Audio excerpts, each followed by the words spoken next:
विधायकगण, उपस्थित सभी कांग्रेस के नेतागण, प्रमुख साहिबान और उपस्थित सभी जनप्रतिनिधिगण, सभी कांग्रेस जन भाइयों बहनों और युवा साथियों, आज कांग्रेस पार्टी के लोकसभा के प्रत्याशी मनोज सिंह जी ने अपना नामांकन दाखिल किया।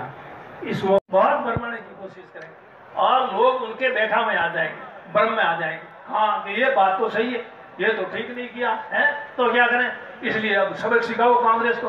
अरे कांग्रेस को सबक सिखाओ की बात करके, और ये बात कौन कर रहे हैं? ज्यादातर ये बीजेपी के लोग कर रहे हैं। अरे तुमने मेरे को एमएलए में तो वोट दिया नहीं, अब मंत्री। धन्यवाद आदरणीय मुख्यमंत्री जी। अब मैं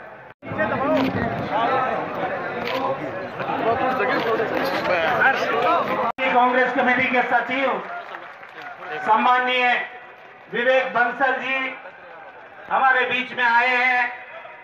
हम आपका तहे दिल से इस्तकबाल करते हैं, स्वागत करते हैं, अभिनंदन करते हैं। अशोक गहलोत साहब जी और मेवाराम जी ने अकाल के संदर्भ में बात करी कि अशोक गहलोत जी की देश और दुनिया के अंदर एक पहचान है कि दुनिया में सबसे बेहतरीन अकाल रात का किसी ने प्रबंधन किया है, वो अशोक गहलोत जी की सरकार। आज हम लोग मेवाराम जी मांग कर रहे हैं, पड़ा ही होगा उनकी शौर्य गाथा, तो इसलिए मुझे कोई ज्यादा कहने की जरूरत नहीं है। कैसे उम्मीदवार है, व्यक्तिगत टिप्पणी मुझे नहीं करनी है, लेकिन वो तो पत्रिका ने लिखा है ना, आप सब लोगों ने पढ़ा, किसी ने नहीं पढ़ा तो पढ़ लेना, ताकि उनके जीवनी के बारे में किसी को पता नहीं तो पता लग जाए।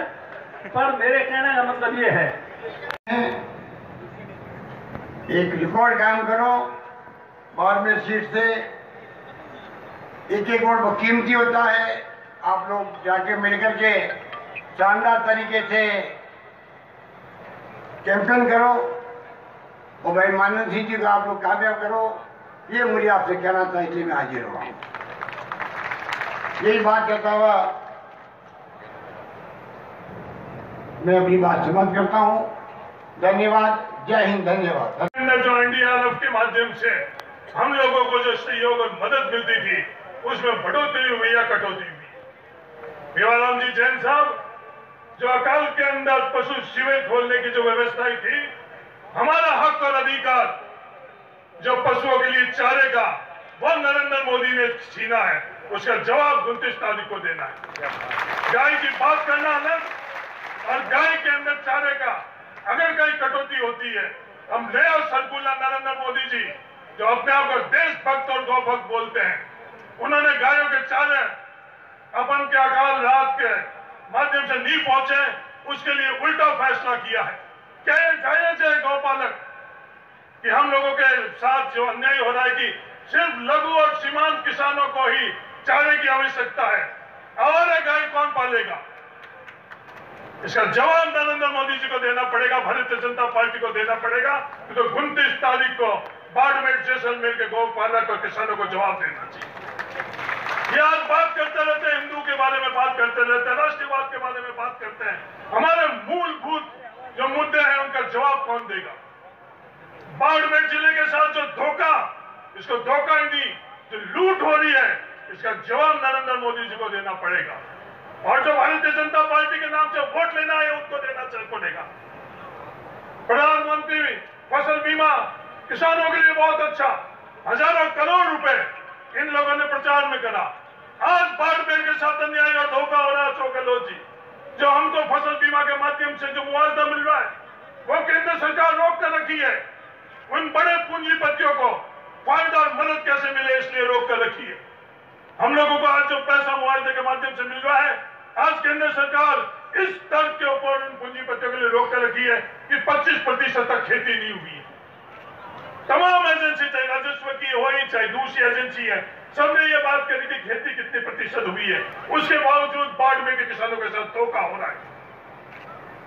मैं आप लोगों से पूछना चाहता हूं कि 5 साल तक जैसलमेर के अंदर इंदिरा गांधी नहर के अंदर पानी आया था या नहीं आया था?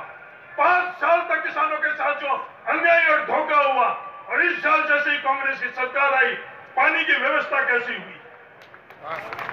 पानी की व्यवस्था के बाद सबसे पहले बार सरकार बनते ही रूपाराम जी बैठे हैं, साले मोहम्मद जी बैठे हैं, अशोक गहलोत जी के पास जाकर हम लोगों ने मांग करी कि पानी की पहले चने बेचने की आवश्यकता नहीं थी, और आज मांग क्या है कि 25 कुंटल नहीं 50 कुंटल की खरीद होनी चाहिए, किसानों की मांग है।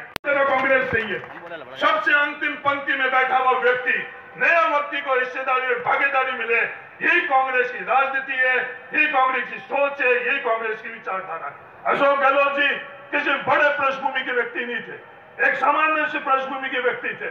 उनको राजस्थान के 30वीं बार मुख्यमंत्री बनाने का अवसर इसी सोच से मिला है, यही कांग्रेस की सोच है। मनमोहन सिंह जी जैसे साधारण परिवार के व्यक्ति को प्रधानमंत्री बनाने का जो फैसला हुआ वो इसी सोच के अंतर्गत हुआ। इसलिए आप सब लोगों से यह ऐलान है, जाति धर्म से ऊपर उठकर कांग्रेस की विचारधारा के अंदर हम लोग सब एकजुट होकर और बाड़मेर को आगे बढ़ाए, राजस्थान को आगे बढ़ाए, देश को आगे बढ़ाए। जय हिंद, राम राम। रूपाराम जी से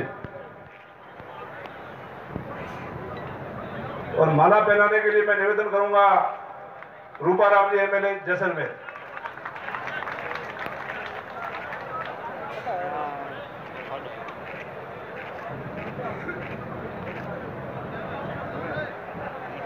आगे मैं स्वागत के लिए निवेदन करूंगा आदरणीय अविनाश, और माला के लिए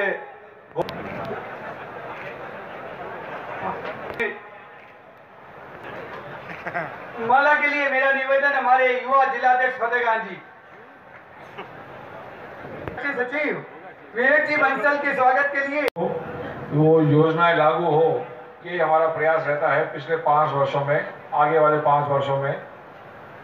और जब पुनः आपके बीच आते हैं चुनाव लड़ने के लिए, तो वो रिपोर्ट कार्ड बनता है, जैसे मास्टर रिपोर्ट कार्ड बनाता है, आप भी रिपोर्ट कार्ड बनाते हो कि जो घोषणा पत्र था 2019 में, आपकी सरकार ने घोषणा पत्र के आधार पर कितने कार्य करे, ये रिपोर्ट कार्ड बनता है।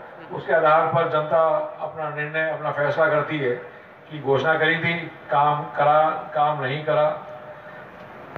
समान तौर पर यही चुनाव होते हैं, चुनाव की प्रक्रिया यही है, राजनीतिक, भारत की राजनीतिक प्रक्रिया यही रही है कि जो हम घोषणा करते हैं, जो आपके सामने जो योजना पेश करते हैं, उसकी आप समीक्षा करके आप निर्णय लेते हैं।